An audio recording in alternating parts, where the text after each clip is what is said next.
Hi, everyone, and welcome to the Walt Wines Happy Hour. Thanks for joining us again on another Tuesday afternoon. It's 4 o'clock Pacific time and 7 o'clock on the East Coast, and we are all driven by one thing. It is time for wine. So thanks so much for joining us. Clearly I had a long weekend building a bunch of chicken coops for my kids, and I'm ready to drink. So I hope that you guys are also just as thirsty as I am today, but also interested in a really cool guest. I had a chance just before this to talk with a very special actress, and she's going to be with us in just a moment. But before I get going, like always, I just can't thank our frontline workers more, especially now as we're starting to kind of creep back into the time when when we got to hang out more at home. I just wanted to thank all of you for being out there, for being with us, for keeping us fed, for keeping us healthy, for keeping us safe. Thank you so much. Wanted to say that also that our tasting rooms, both Hall, Walt, and Baca, are all still open. We're working only outside, which if you're in California and you're behind me right now, is nothing more beautiful than being in California. So please do come up and please do visit us. We have all of the safety precautions available. You get to sit down, you get to enjoy a great glass of wine with safe distance from each other in a very safe environment. I love being there. I hope you'll join us as well. So thank you so much. And for those of you who are just tuning in, and wow, we have a lot of people tuning in. Sherri's amazing. We have a special set that's going to be on sale for the remainder of the month. It's called Red, White, and New. It features 3 special bottles, but we also have a whole group of wines that are available for a very special price on our website, so be sure to check out waltwines.com. And thank you so much to everyone who is with us. I have the last few weeks I've had a really amazing opportunity to hang out with Terrell Owens and Aaron Coscarelli, and weirdly enough, we had all of these people who were part of our world. They were all connected, and so today we have the third of a trilogy of friends. We have Sherri Saum. She is an actress, most recently known for her work on Lock and Key. If you haven't checked that out on Netflix, be sure to check it out. And before that, she had a long career on a show called The Fosters, which is an amazing show that originally aired on ABC, and now it's on Hulu, and I think you can check it out somewhere else. But you should totally check those shows out because it's amazing. I have Sherri Saum coming to me from Los Angeles. Sherri, you out there? Hey, there you are. Hi.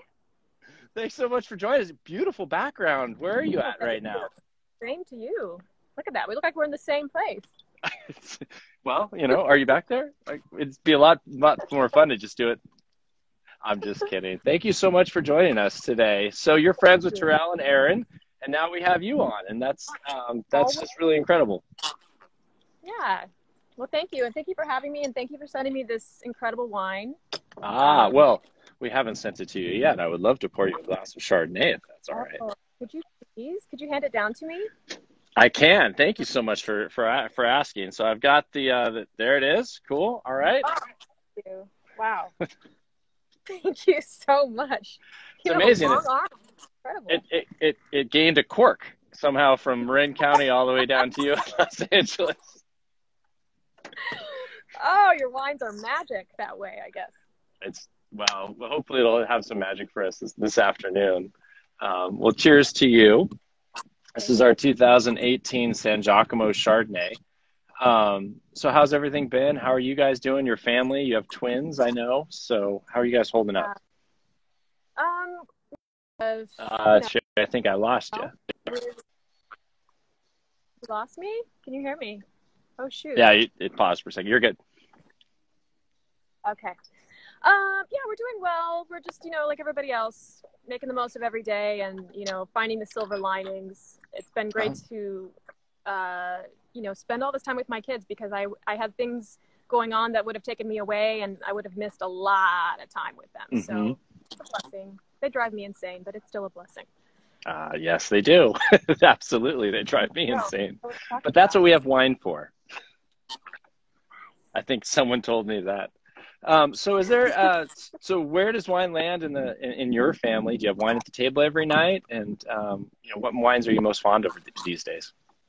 Yeah, I mean, wine is my go-to drink. I'm usually a red girl, and I love I love really dry wine. I don't like anything overly sweet. Okay. So in the last year, I've been really into Pinots and I always loved Spanish wines. Spain was my first love, my first country that I traveled to and Okay. studied there. So I was like drinking wine at like 19. Sorry, Mom. Over in Spain, where it was nice Same and here. legal, and and it was like, we were in my college over there. They had like a cafeteria, but of course it had like, taps and wine Right. and all this stuff. Yeah. And so I was so stressed trying to learn a new language in a new country, and I was at that bar between classes, for sure, and it helped me a lot. But I fell in love with Spanish wine, so I tend toward the dry side. Okay. And so I did not have a chance when the Fosters were rolling. You have tons of fans, by the way, that are joining on our page right now. And it was, for the little I have seen, it was an amazing show. I just binge watched your whole Lock and Key, so I've got us for that. Was there wine on the show, and how did that play you had a really interesting family dynamic on that show, I know. And was there wine at the table there? We had lots of wine on the Fosters. Perry Polo's character Steph and my character Lena, we enjoyed quite a few bottles after a long day in the Foster's household. And if you watch the show and if you binge the show, you will see why. Yeah, but the writers, I think they kind of call, they kind of pay attention to who you are in real life. And I think they kind of notice that Terry and I enjoy our wine. So they slip that into the storyline, quite a bit. Okay. Yeah, they'd have to keep it on like full time for me, or else I don't know if I could get through. It is my job. So this is our 2018 San Giacomo Chardonnay. So San Giacomo is named after the people who own it. It's the San Giacomo family. They were actually early farmers of apples and tree fruit. And then Angelo, in a very famous evening when he was sitting in downtown Sonoma with his friend at a bar, got inspired to get into the wine industry and decided to plant grapes. Green Acres Vineyard. It's a wine that I am just starting to love more and more every day as Megan and Allison are starting to make these wines, because it has that nice viscosity that you find for Chardonnay, but it also has this really clean acidity that courses through it and allows the flavors to pop. I'm hoping you enjoyed it. I was wondering if you would like to give your followers any points that you might like about the wine. I just want to give you guys all just a taste, because it is so good. Like I said, I'm a red girl. Yeah. But this just ticks all the boxes. Like, it is smooth and delicious and buttery and not overly sweet. And I might just be converting. Excellent. At least, switching it up.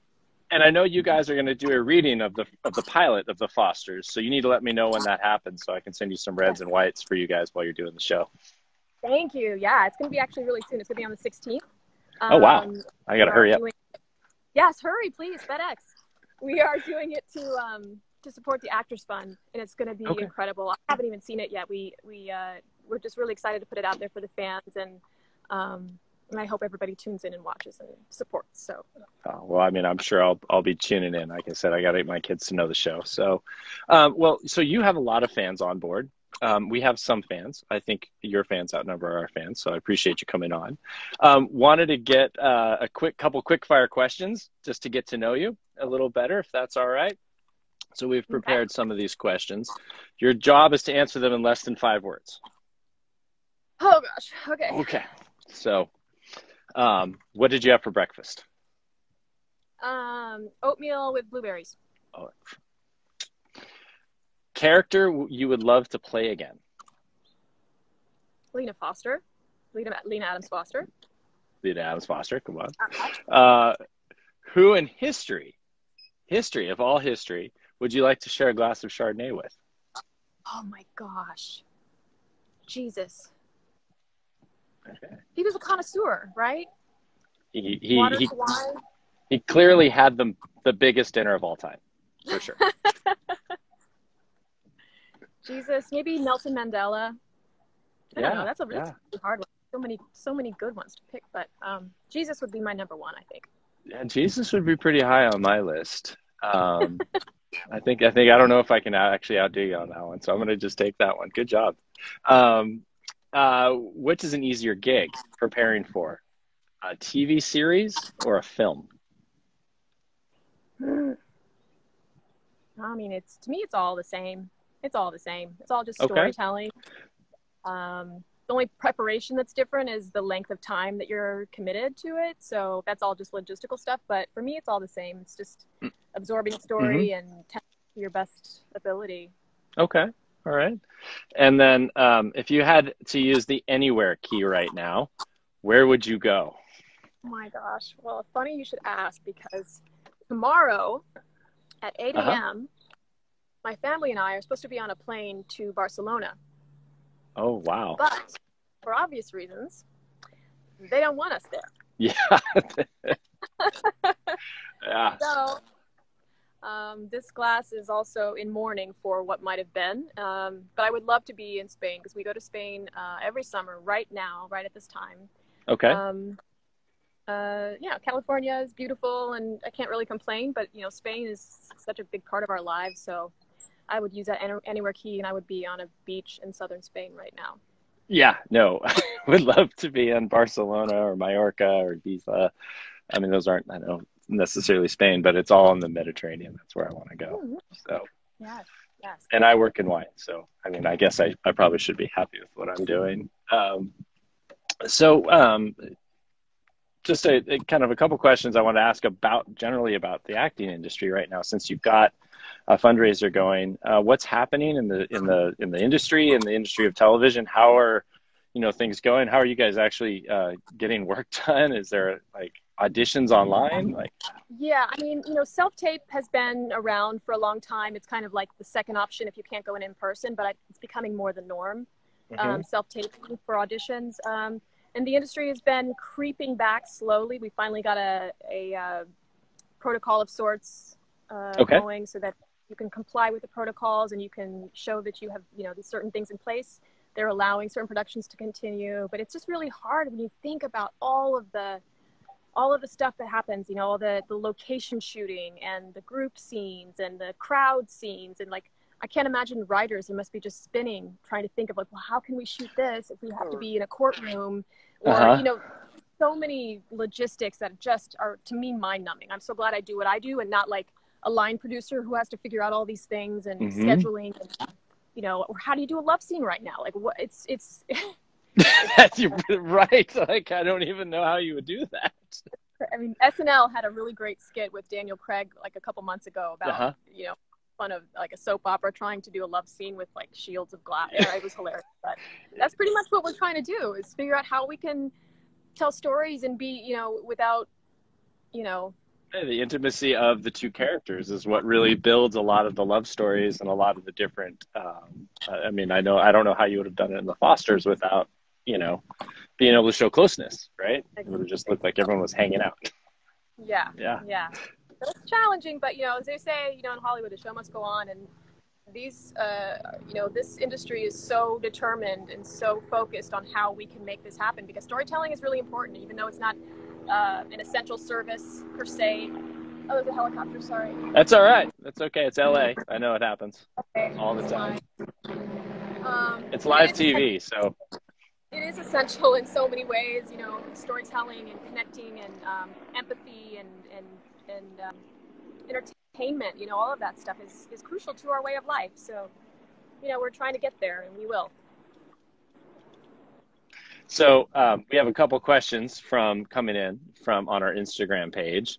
And I know you've got a couple projects coming down the line, but the biggest question that I have so far is, do you think there will be a spin-off of the show, or do you think it's going, basically, I don't know what they're asking, but it sounds like they want you to keep going with Fosters.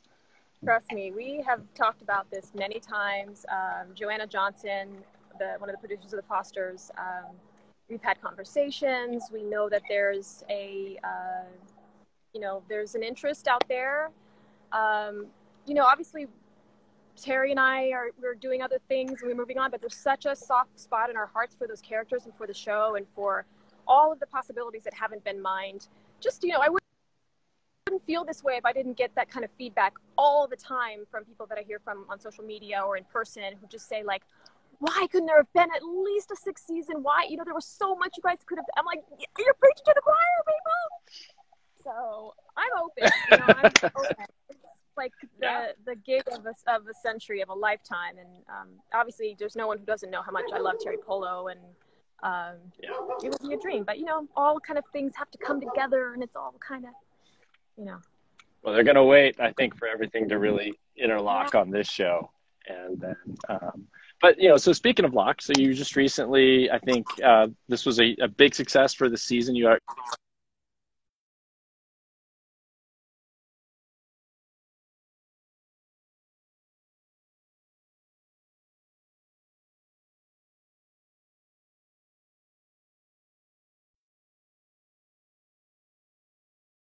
Sherri, I'm sorry about that. I think I lost you for a second. Yeah, I'm sorry. I hear You're there. you, but you're still paused. I'm so sorry about that. The wonderfulness of modern internet. Sorry. I wanted to pour you another glass of wine, if that's all right. Oh, I guess. So this is a wine. It's very. Are you ready? Mm-hmm. Okay, so this is a wine that's very close by to where you are. This is our 2000. You're drinking the 2017 Clos Pepe Pinot Noir, and that's the wine that we have available. I actually only had a 14 in my closet, so I pulled that one out. So that's why you may see a bit of a difference. So I'm going to pass that one down to you, if that's all right. Oh, that's wonderful! Look at that, the cork stayed on, and it changed vintages just like that. All right, let's give her a shot. So this is a wine that's from the Santa Barbara County. It's a vineyard actually that was planted by two Long Beach residents actually years ago, Stephen and Kathy Pepe, and we recently acquired the vineyard in 2015 and have been making wine there for just short of a decade. It has a big amount of richness, and I think have you been to the Santa Barbara wine country at all? Because I know you're a fan of Pinot Noir. I have, yes. Oh, that's good. So this is about 8 miles from the ocean. Tends to have a lot of diatomaceous earth, which gives it more of that saline factor on the palate. So there's some salinity, some saltiness in the wine that we think is in the mineral component. Diatomaceous. What? Thank you for stopping me. What? I see. This is what winemakers do all the time, and I learn from winemakers as the general manager. And we say things, and people just like, boom. I need to hear that again so I can use it in my next dinner party. You know? So it's diatomaceous earth, and diatomaceous earth, diatoms, are these little microorganisms in the ocean that get gobbled up by lots of fish, and when they have an exoskeleton, and so when they die, it falls to the base of the ocean. And it creates a sediment, and that's called diatomaceous earth. It mixes with the topsoil in the ocean, and as it, seismically in California, there's that right turn that we make in California that goes at Santa Barbara back towards Los Angeles, and in that area, the topsoil of the ocean became the topsoil of the land, and so we have that flavor in the wine. And the reason that we know we have that flavor in the wine is because we've actually taken dust from that area and poured it into fruit from Sonoma.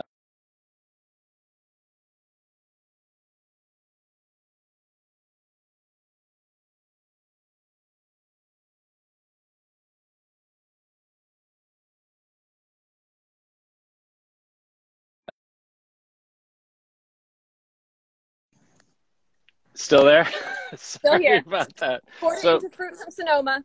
So we poured it into fruit from Sonoma, and it tasted like Santa Barbara. That's the easy answer for you. And so for that, it has this kind of mouthwatering acidity that we tend to find.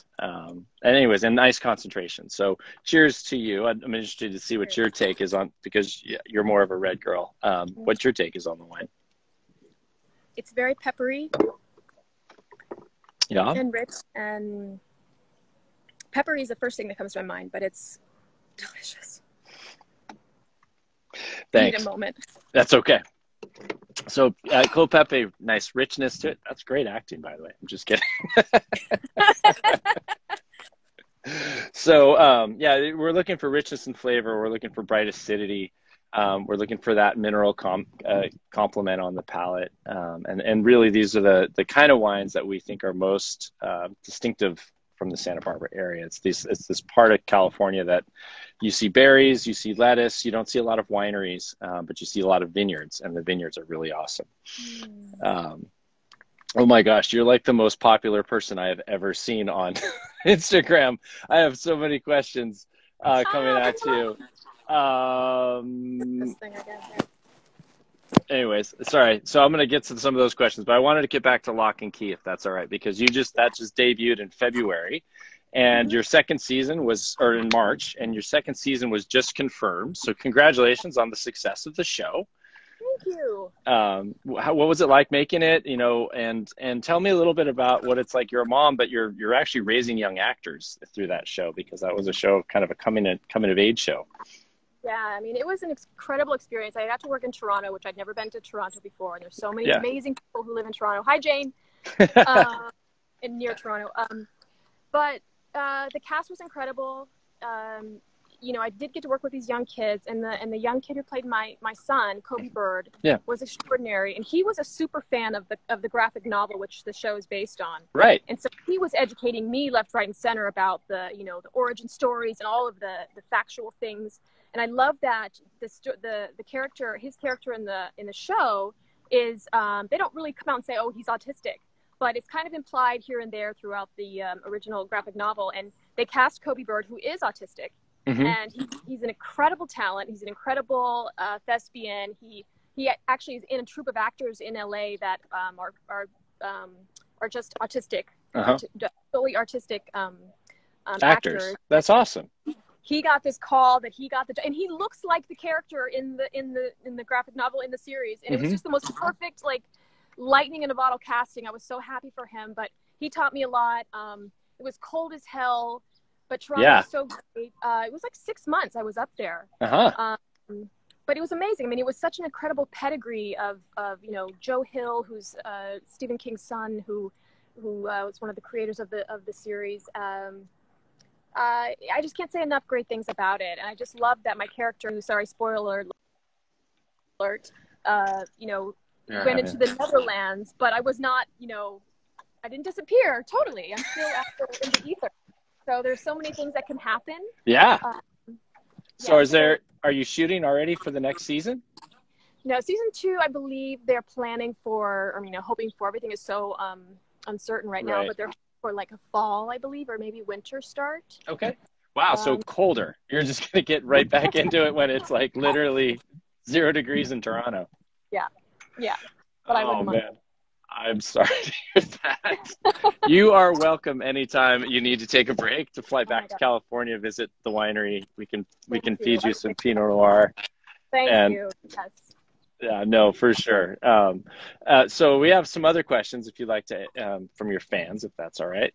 Trying to find them. And I think one of the best questions we had was, as I go dark, I don't know why my camera's not working anymore.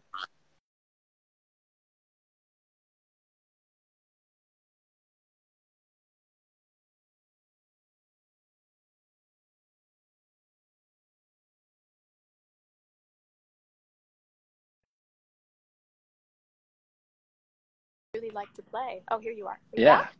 Yeah, I'm back, but I'm all kinds of problems. Sorry. Okay. I'm really sorry, Sherri. This doesn't usually go this way. It's fine. The fans are crashing the site. It's just going haywire. It's going haywire. It is actually crashing the site. We have more fans on our site right now than we've seen, so this is really kind of exciting. Oh, so nice. So yeah, what characters would you like to play? I mean, obviously what comes natural to me is any kind of Mother Earth role. Like that's always really, really nice for me to play because it's very close to me. But, I would love to be a badass. I would love to play against type that I've been, cast as normally. I have kind of like an actor crush, like admiration for this actor, for a couple actors, like Jason Bateman is an actor that I love. His name is Ben Mendelsohn, Australian actor. I would love to do something like really gritty. There was a show I watched a few years ago called Bloodline. Is that on Netflix? I don't remember, but I think it was Netflix. But I'm gonna keep going because I'm not an expert in this world. Well, yeah. So, but anyway, the point is just like something a little dark and twisted and you know, something like a departure like that I would love, or Ozark or something like Ozark that. was great. I was a big fan of Ozark, and Jason Bateman's, I think, is just well, It's Laura awesome. Linney. I mean, and that show was something that you never see, right? So great. She Yeah. dove right into that character. Yeah. For me, you know, like, you know, with all the with all the vowels in my last name, I would love to be in like a gangster flick. I've been chasing, you know, the Godfathers, the Goodfellas. That's kind of Yes. Yeah, or a period piece like that. That would be really, really fun as well. yeah, absolutely. So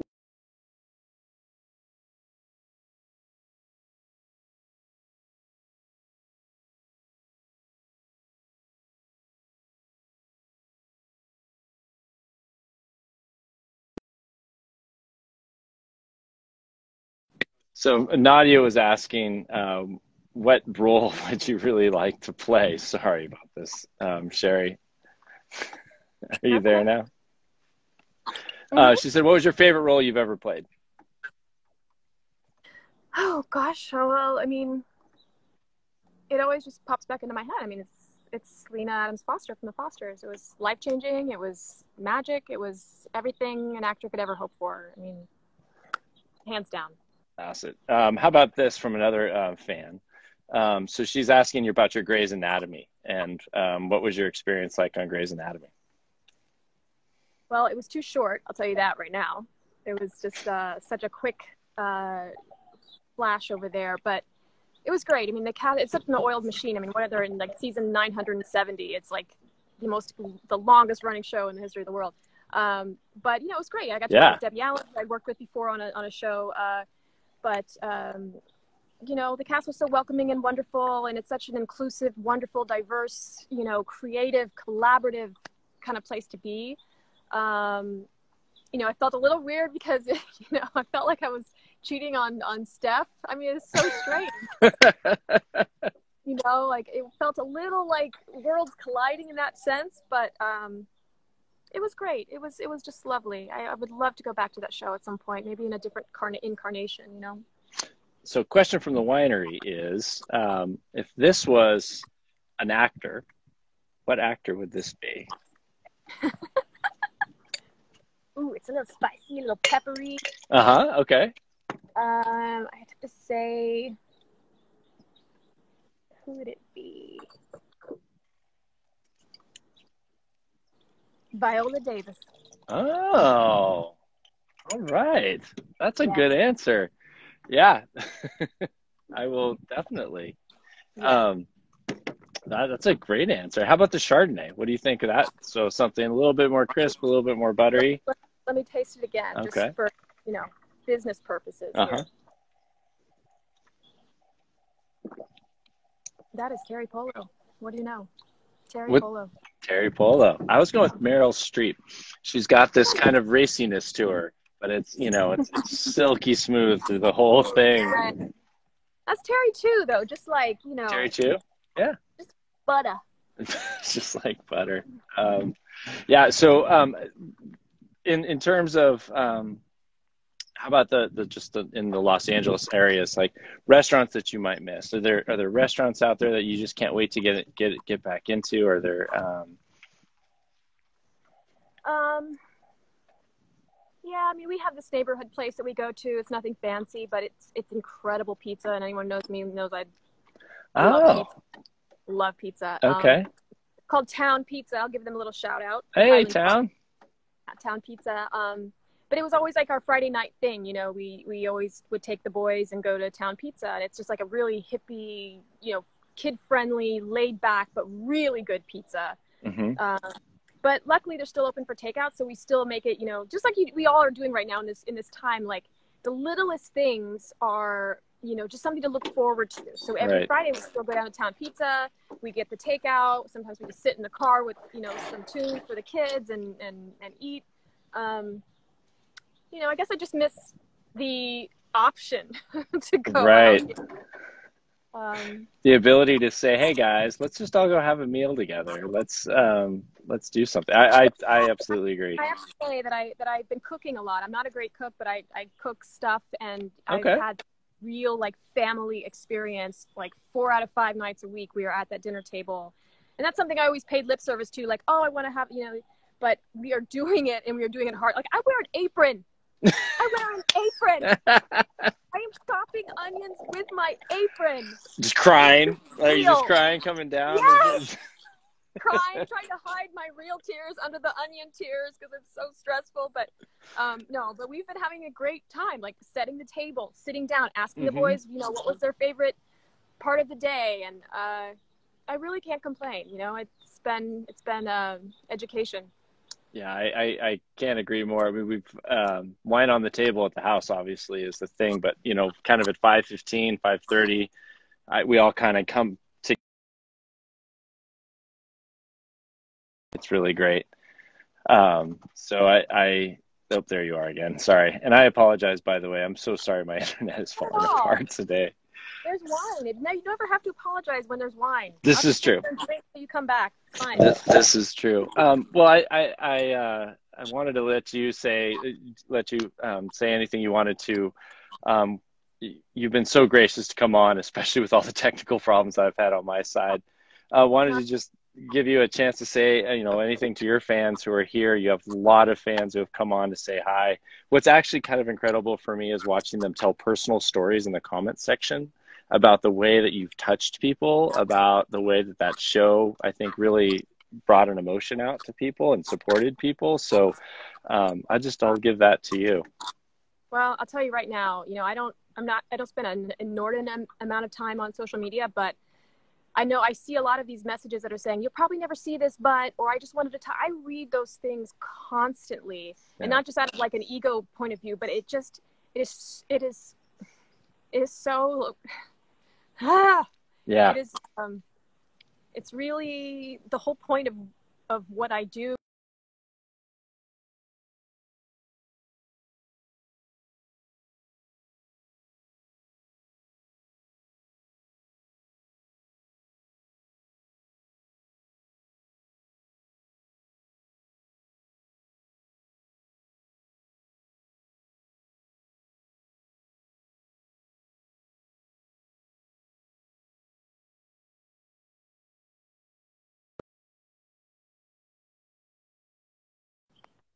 I don't know if you heard any of that, but I know a lot of people did. So I wanted to just say thank you for that, and to keep doing that kind of work, whatever. I know that those roles have been coming to you, but you're clearly knocking it out of the park. So thank you so much for that. Also wanted to invite you to come see us so that I can talk to you in a full 30 minutes without having to deal with the internet. You're going to need a restraining order because I'm going to be stalking the winery like a mad woman. I can't wait to come check you guys out. I can't wait. Please do. And I heard you at the beginning of the interview that you guys are open. We are. Yes, we are. We're open outdoors right now. We can taste people. I was just at the tasting room today, and it is fun seeing people again. I can say that for sure. It's good to talk to people about wine. It's good to talk to you about wine. And I just wanted to thank you so much for coming on and for all the great work you've done on television. It's been, I think, inspiring. So thank you so much. Thank you guys for coming to hang out with me. I saw you. I see you. I'm reading you. I see you guys. Thank you. So if you have any other questions for Sherri, you should follow her. For those Walt Wines people, you should check out her shows. You should check out the pilot that's on the 16th for the Fosters. They're going to do a read-through for that. Where do we find that pilot, by the way, Sherri? You will find that check out just to keep following me on Instagram, and we're going to post a little thing so everyone knows where to come and check it out. So it's for the Actors Fund, and it's going to be just great, and you're going to love it. You guys are going to love it. Got it. So go to waltwines.com, find some wine. Then on the 16th, follow Sherri and make sure that you check out the read because it's going to be a lot of fun. Sherri, thank you so much for coming on. I'm so sorry for all the problems. Not at all. You are a pleasure person to meet. Thank you so much. Thank you. Have a great day.